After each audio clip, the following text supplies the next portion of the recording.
I'm Femi OK and you're in the stream. Today, could playing online games train you to be a better citizen? We're going to take a look at the social impact of gaming and virtual worlds.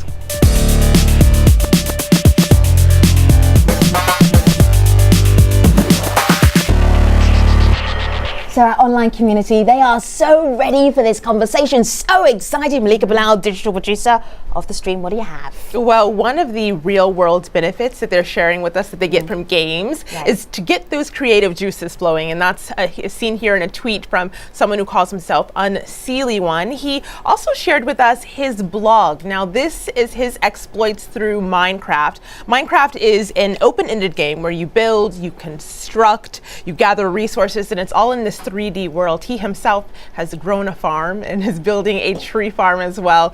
So that's one person's view. We want to know what you at home think on this, whether you're a gamer or not. You can tweet us your take with hashtag AJStream. And right here in our studio, we have Lindsay Grace. And Lindsay is a professor, a game designer, and director of the Game Lab and Studio at American University. Lindsay, welcome. Thank you. It's great to have you here. I'm going to hear much more from you in just a moment. But first, a little bit of background before we get started.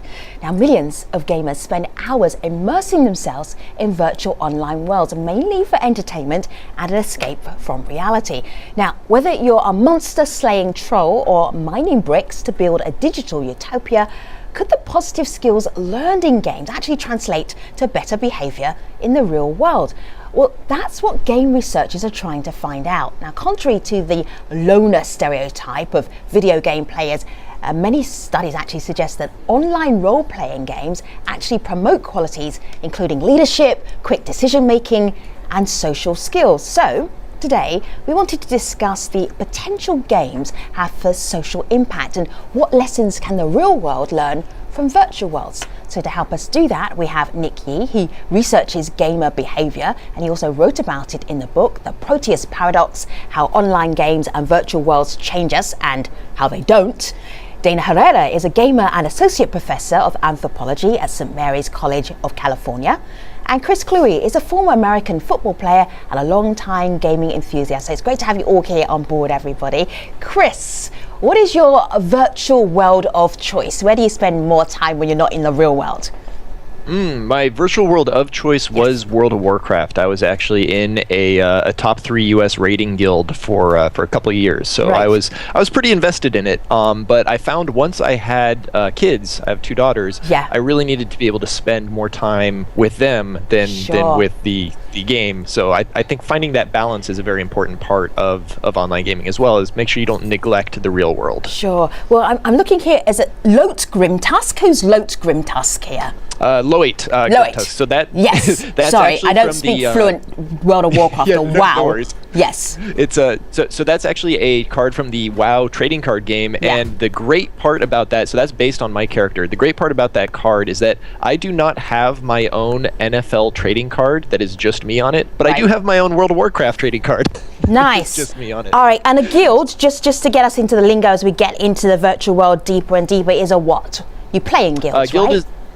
Guild is a large grouping of people, generally anywhere between, I'd say 20 to 50 is probably about the average size of most guilds. And usually you get together to do end game content, which are dungeons and encounters that you can't do with a smaller group of 4 or 5 people. You have to have more people in order to do them. And so guilds form to do these encounters and also for social interactions. You meet people you want to hang out with, and you start to form basically a community, and it's based around a guild.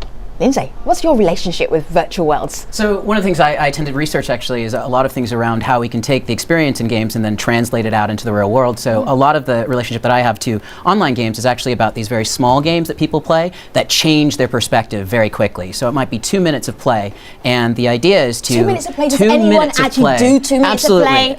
Don't fib to me now. I thought it was more like 20 hours of play. Well, it depends on the kinds of games you're playing, right? So one of the really great things about World of Warcraft is it's so immersive that you don't want to leave leave it. It's this Yeah. really, really large What's the space. longest you've ever heard of anyone being a World of Warcraft? Oh gosh, I mean, I've had students who've actually like left class or left school because they are so invested in that They world. gave up their degree Yeah, to go and play. took some time off in order to spend a little more quality time with World of Warcraft. Wow, wow. Malika.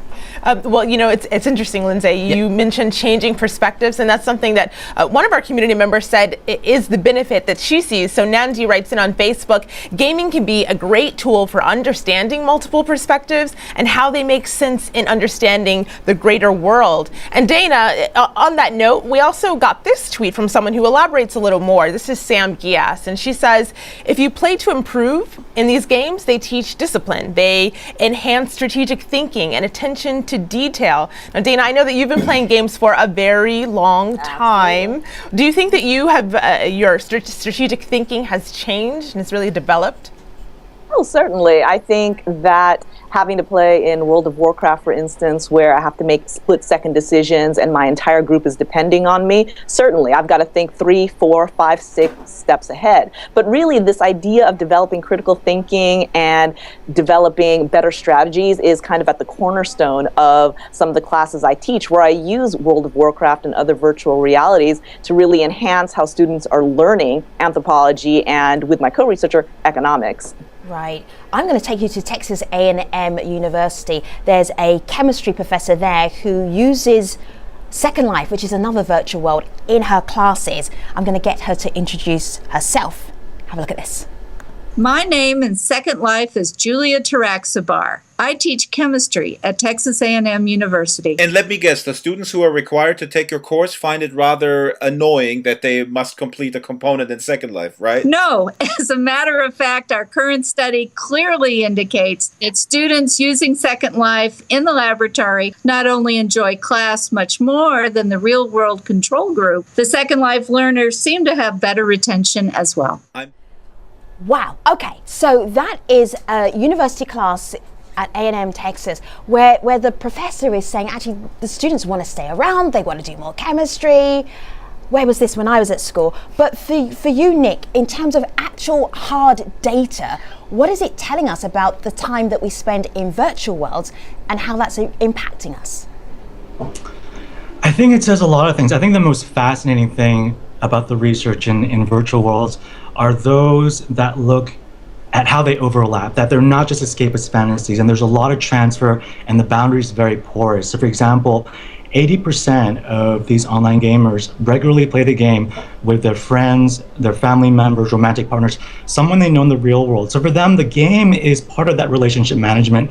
And of course, there's some players who make good friends or even get married to people they meet in these virtual worlds. I know somebody who got married from World of Warcraft. She's a little strange, though. A little strange. But do you have hard stats, though? When we're talking about data here, how do you get hard stats about this? There are a lot of ways. In the early days, we did a lot of survey work, but nowadays it's possible to talk to the game companies to actually get their server data. So we actually ran a study in World of Warcraft where we got thousands of players and their data over 6 months to see whether we can predict someone's personality just by looking at how they behave and play their character. So, so right now we're actually in an overload of data. What happens when you have thousands of data points per day from thousands of millions of players? So that's the kind of data that we have access to now from these games. See, Dana, I'm absolutely really fascinated by what you're doing because you're looking at the anthropology of virtual worlds and gaming. How do you even do that? Well, cultural anthropology, I mean, the cornerstone of what it is we do is to go out and participate in the cultures that we're interested in. So, lucky me, in order to study people who are gaming, I have to spend a good deal of time inside World of Warcraft, speaking with people, participating, making sure that I get their particular perspective about why they're in game and how they're doing what they're doing. And in that way, spending 5-6 hours a night when the kids are asleep, of course, really helps me understand why people choose to immerse themselves in something that's so rich and such a wonderful environment. You know, Femi, you asked about the data, the hard science on this, and of course, in the community, there are people who are studying this. This is actually from a researcher at the University of Minnesota who is studying this topic. Mohammed tweets in the Proteus effect. And Nick, of course, I know you wrote a book on that. Mohammed writes, the Proteus effect. A person playing a character in such environments adopts the persona of the character that they're playing. And he goes on to say, studies have shown that if racists play an avatar with a skin tone that they dislike, then they become less racist. Now, as I was reading this, Lindsay, I see you nodding your head. Is this something you relate to? Yeah, so partly from my own experience, but also because one of the things that we talk about often in talking about game design is this idea that play is practice. The developmental psychologists have been championing this for years. So one of the things that's really interesting is how we can change people's perspective on race or on gender through play, especially if they're playing different perspectives or if they're practicing playing different roles. But how often do people actually play different perspectives? So one of the things that's interesting is there's reports and there's research on the idea that many men choose to play women online and many women tend to play men online. And part of that is the sort of the gender assumptions that people have, and part of it's just a sort of choice. Nick, what can you add? You know, I want to add to that. So one study that's really fascinating is putting someone in their own shoes, but 60 years older. So in a study where young adults were asked to interact with the 60-year-old versions of themselves, the researcher, Hal Hirschfield, found that those young adults were more likely to save for retirement because it brought the future forward, to them. So I think there's a lot of potential here for using avatars in games to really change attitudes for the better. See, Chris, I was looking at some of the comments about you in World of Warcraft and then just you as a well-known sporting personality. Not too kind, right? Some of it. And some of it is just downright obnoxious and mean, and I'm going to run out of adjectives to describe it. The reality is, find you? Yeah, the reality is, this is part of the reality of the virtual worlds of the gaming life.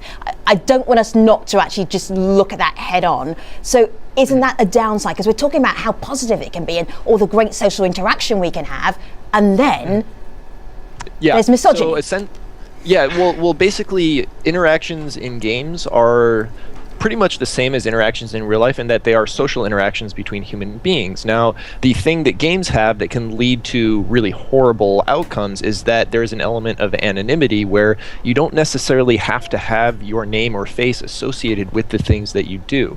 And that can be great for freedom purposes. You can take on a role you would never otherwise take on, but it can also be really bad for harassment purposes in that you can start stalking someone and really not face a whole lot of consequences because you have that anonymity. So that's something that as a society we need to figure out what we're going to do about it, because there are benefits to anonymity and there are also benefits to knowing who people are online. And the thing is that we have to decide, okay, is the harassment worth having the ability to have this freedom, or are there steps we can take to lessen the problems with that? And one of the other things I think is interesting is that games tend to amplify. So we play superhumans. We are exaggerated versions of ourselves. We get to do things we wouldn't normally get to do. And one of the things that's interesting about it is I think we also get this opportunity, or we translate that opportunity into something we do outside the game world. So there's really this idea of game space, which extends during the experience of a game, and then the way we carry that stuff out into the real world.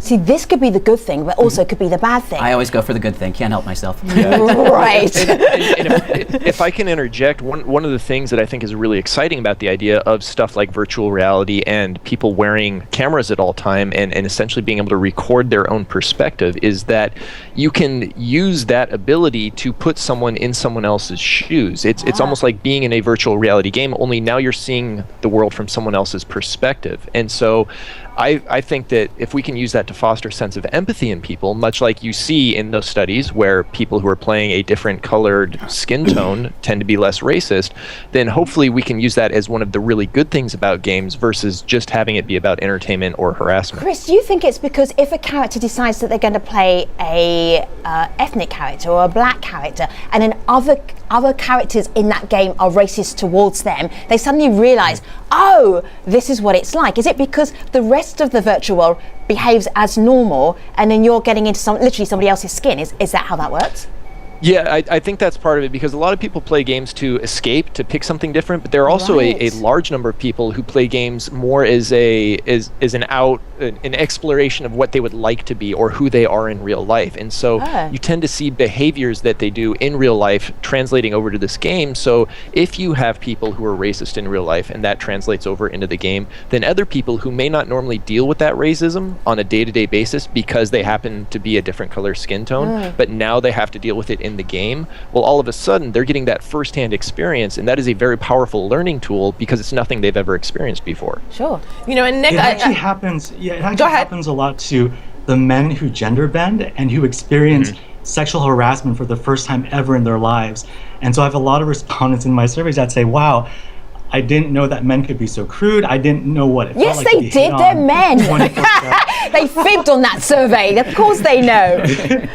So you know, but it's different when it's directed at you. Yes, I love that. What a great experiment. America. Well, picking up on what Chris and Nick said about the real world and transferring those into the virtual world, there's a tweet from Aditi who says, just like the real world, there's a lack of diversity, underrepresented, and stereotyped. And there's also some criticism here. This is a tweet we got from a handle, Moms Against Gaming, so you can see where they're coming from. And Dana, this person writes, these environs are also havens for online racists. She goes on to say Warcraft players even call their groups clan, though of course that got a lot of pushback and people said it's not spelled with a K, it's just a clan, a normal group of people. But Dana, what do you even say to this criticism?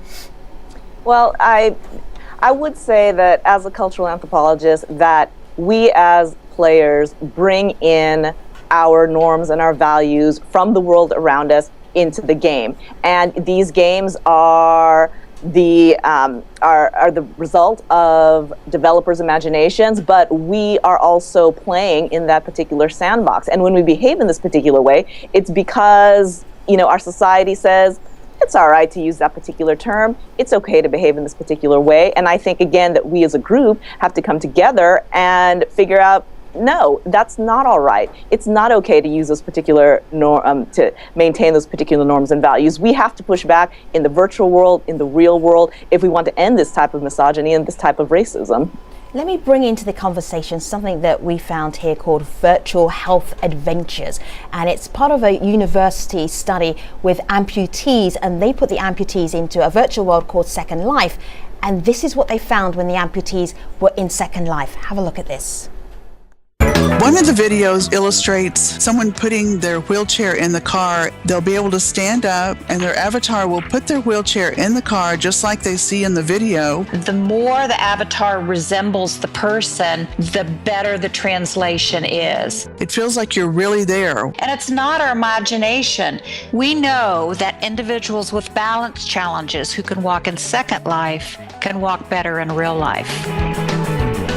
This is kind of extraordinary, right, Chris, that you can take something from the virtual world and then there's an application in the real world. For you, what's the biggest thing where you go, that's a skill from the virtual world that I'm definitely applying in my real life? Well, I think to use World of Warcraft as an example, teamwork is very much applicable in World of Warcraft when you're doing in-game dungeons, when you're doing raiding, which is taking on very tough encounters. And that is something that can be translated into the real world, is that you're learning how to work together with a group of other people. You have a very specific task. You have to accomplish that task under high-pressure situations, and you have to trust that the people around you are doing the same thing. And so it's almost like being on a sports team, in that you all have to rely on one another in order to see this thing get done. And I think that that's a very valuable skill that anyone could benefit from. And Lindsay, of course, people are watching this, and what I love is that they're also tweeting us live their own real-life examples of how this can be applicable. So Kothar says, there have been examples of autistic people using the social aspects, i.e. guilds, to socialize in ways that they normally cannot. Another person, Travis, says, as a person with Asperger's myself, the internet has been insanely helpful. I have gone from not having any friends in elementary school to running a political party and running for parliament. This is Travis on Twitter. So what are some some of the applicable ways you've seen in your own life? Sure. So one of the things that definitely I think is really important to understand is that this play as practice thing plays out significantly. So I've seen virtual reality tests where we're actually getting people to get rid of their fear of heights by putting them in virtual spaces that get higher and higher incrementally. So it's sort of conditioning. I've seen treatment of post-traumatic stress disorder through game experiences. And then I even have anecdotal evidence, things like I made a game where people are required to hug a giant teddy bear in order to meet their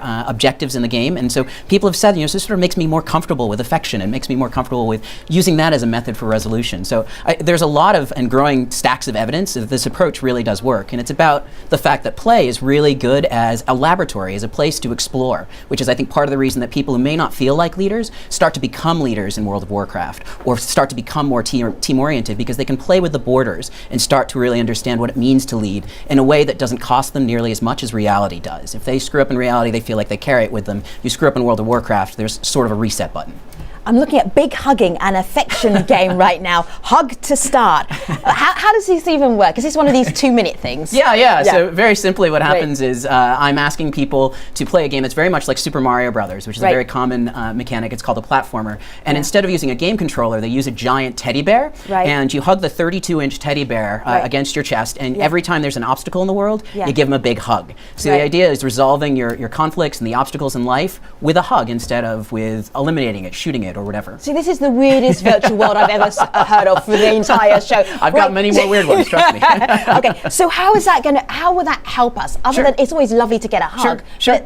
But if you want to do a shoot 'em up and you want to have an adventure and all of that stuff, hugging. Yeah, so one of the things that happens that I think people, as you learn more about games, you understand is games aren't really about choices. When we talk about the game designs, we're not actually talking about choices, we're talking about problems. So when you're solving problems in games, you're using what we call game verbs. So a game verb in a first-person shooter is shoot, run, jump, right? But one of the things that's really interesting is there's this, the English language is a very rich language with lots of verbs, and there are lots of other ways to solve problems, and World of Warcraft, being as rich as it is, requires us to solve problems more than just sort of killing things, right? We work in teams, we aggregate, we organize, etc. And complicated first-person shooters do the same thing. It's not simply there's an obstacle and I shoot it. This isn't the days of Castle Wolfenstein or Wolfenstein 3D, which is a really old first-person shooter that was very simple. Modern games are much more complicated and require more verbs, more actions, more solutions to the problem, and more creativity, which is why people talk about, you mentioned Minecraft, for example, why they talk about examples like Minecraft, because they really do allow us to do things we can't do in the real world, feel great about ourselves while we do them, and we translate that into feeling good later. The same way I watch a football game and go, wow,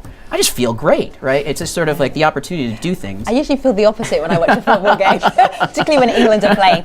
Okay, Dana, as an anthropologist, do you have enough material, enough years gone by of virtual worlds for you to be able to go, this is where we're going as an international community or as people who are surrounded by virtual worlds? Can you make a conclusion yet?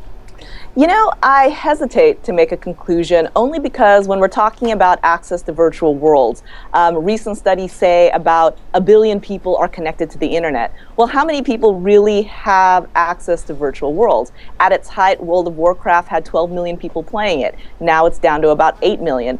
I think at best right now I can analyze some trends, talk a little bit about international cooperation, ways in which people from different cultures interact and mingle with one another. But I'd say any broad-reaching, this is what it means for the entirety of humanity is still a couple of years off. I would like to add one addition. Go on, Lindsay. So one of the things that's interesting is I was just talking about this yesterday. So the UN did a study, and more people own smartphone or own cellular phones than toilets.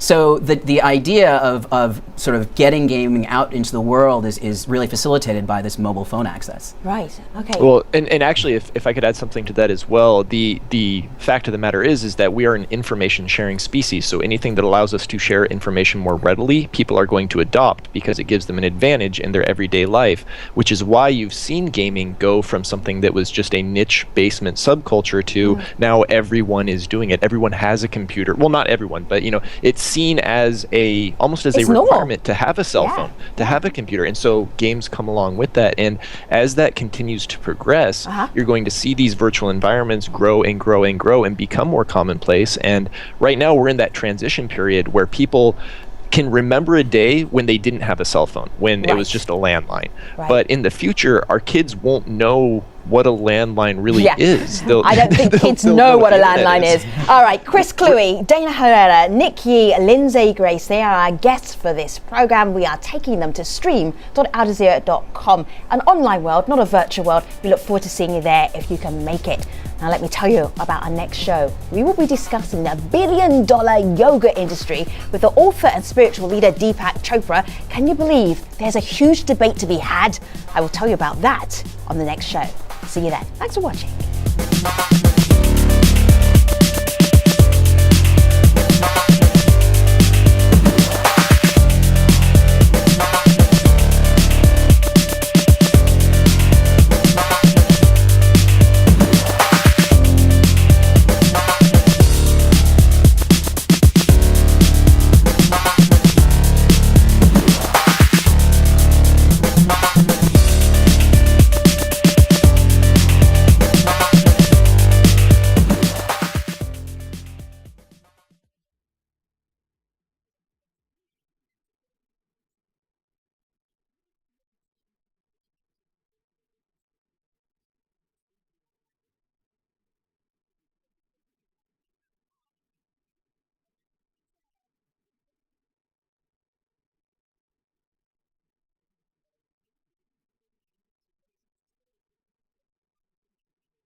This is the Stream's online post show. We're talking about the social impact of online games and virtual worlds. So I want to get right back to that conversation. Nick, if you could think about games in a way where we can go, how do we make them better? How do we make our experience better? How do we get more out of them as a community?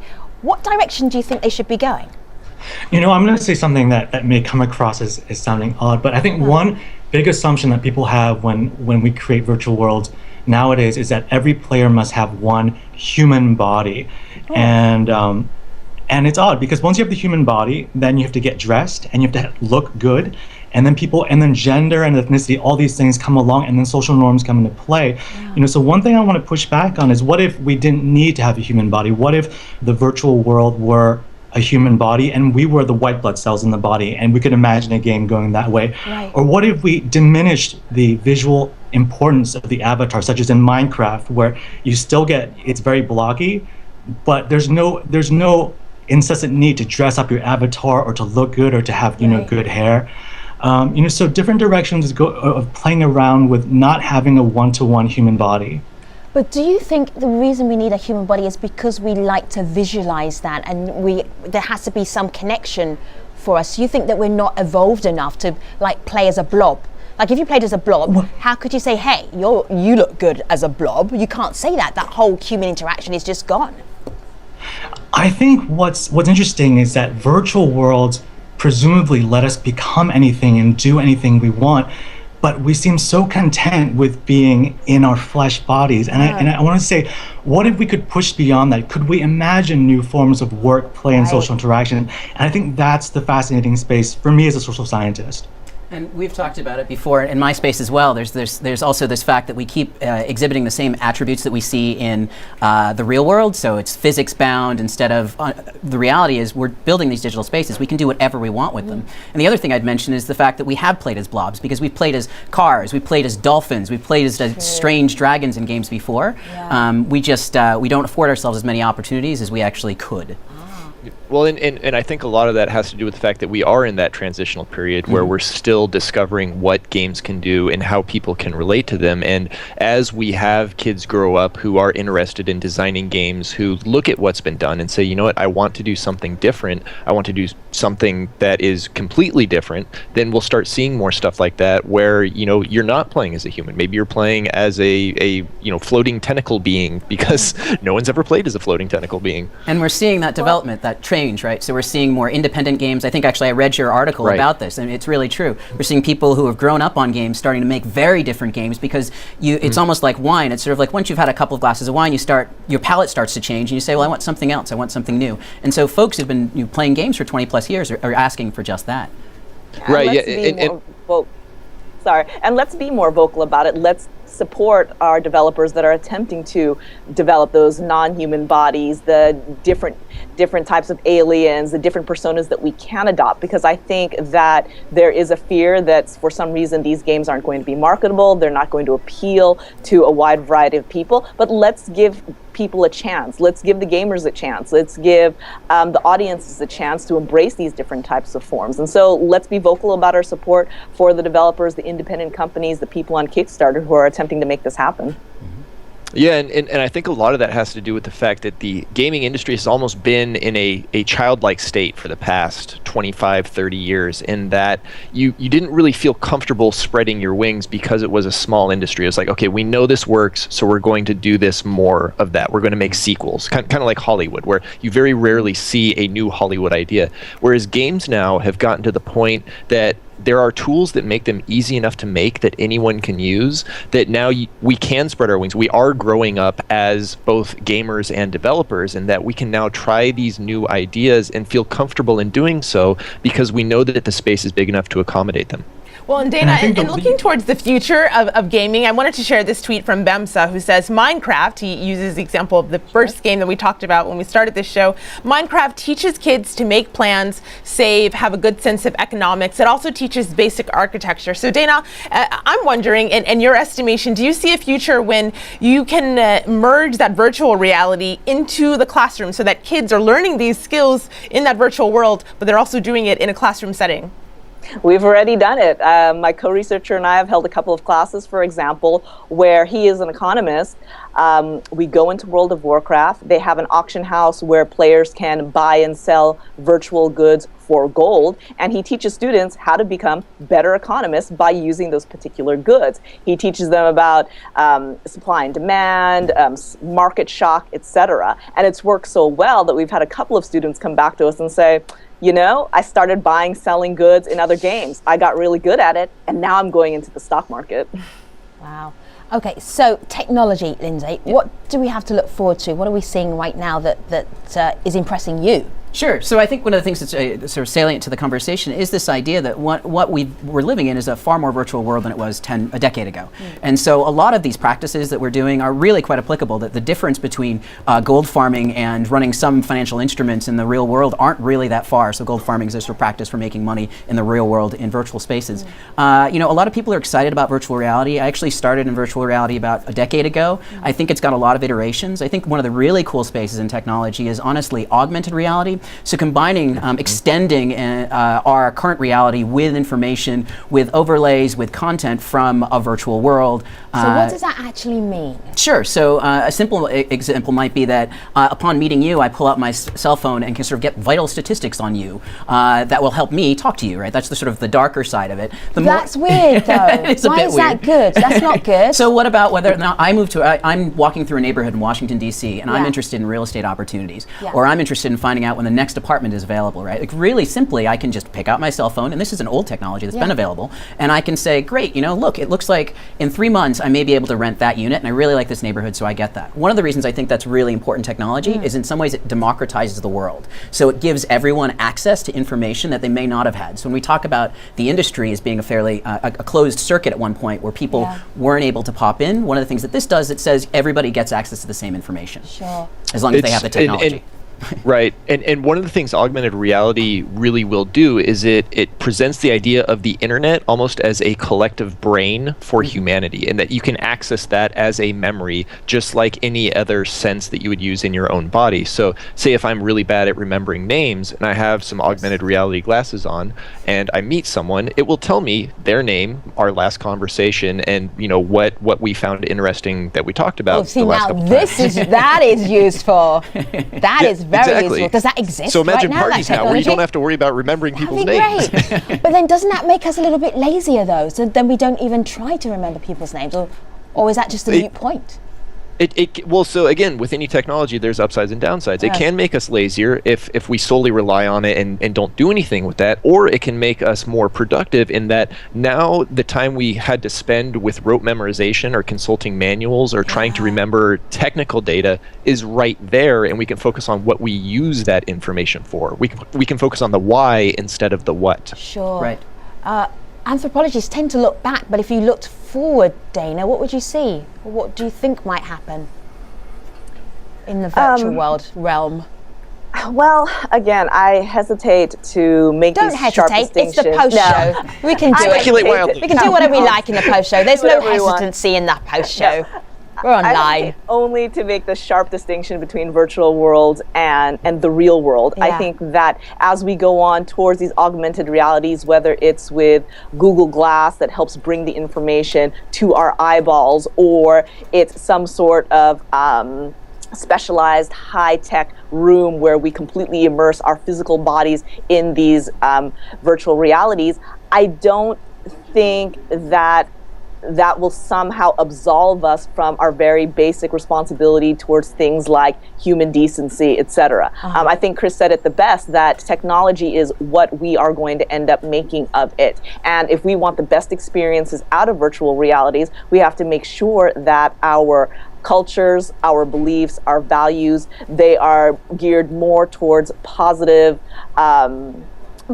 ways of interacting with one another. So whatever these immersive virtual realities are going to look like, and I think that right now we can't even imagine what that's going to be, we're going to bring our culture in with us, and we have to make sure that that culture is one that is inclusive and more progressive, I think, than what we've seen so far. Sure. Quick round robin with everybody. Dana, confession time here. How much time do you spend in a virtual world? I'd say about 10 to 15 hours a week. Nick? In a game, probably like 20 hours. Virtual worlds, maybe like 3 or 4 hours now. Not that much anymore. All right, Chris? Well, that depends, because I'm playing a single player game called Path of Exile that can also be multiplayer virtual world, because there's a lot of people attached to it, and I will say I play that probably about 45 hours a week or so. I play a lot of games. How are your children? when they're at school, the little munchkins running around with no brushed hair, haven't cleaned their teeth for a week. Little savages. I've been teaching them valuable life lessons. 45 hours? Oh my goodness. I'm a gamer. What can I say? That's a full-time job right there. Gotta stay on top of things. Oh my goodness. Lindsay? Honestly, it depends on how you divide it up. So I spend a lot of time on conventional games, but I also do alternate reality games. And so I would say somewhere between... add it all up together. About maybe 10 to 12 hours. Faculty, we also have to evaluate other people, so I can add another 3 or 4 to that easily.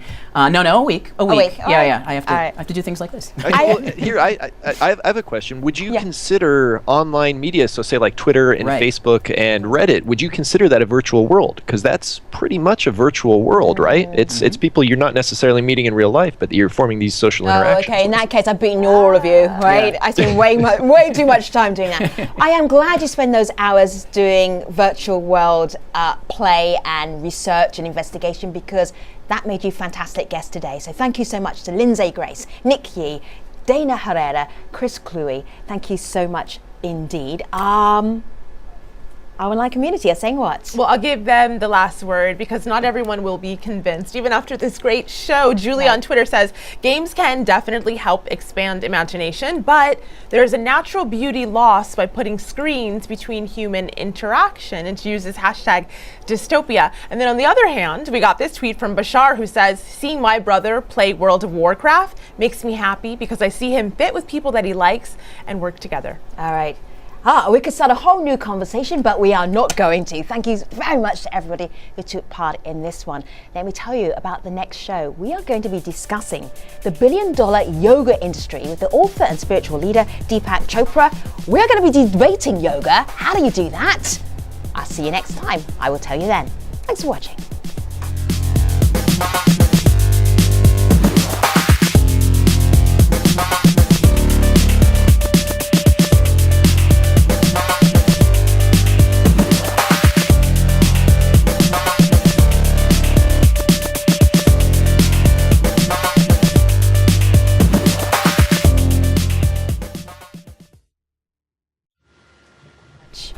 Nice job.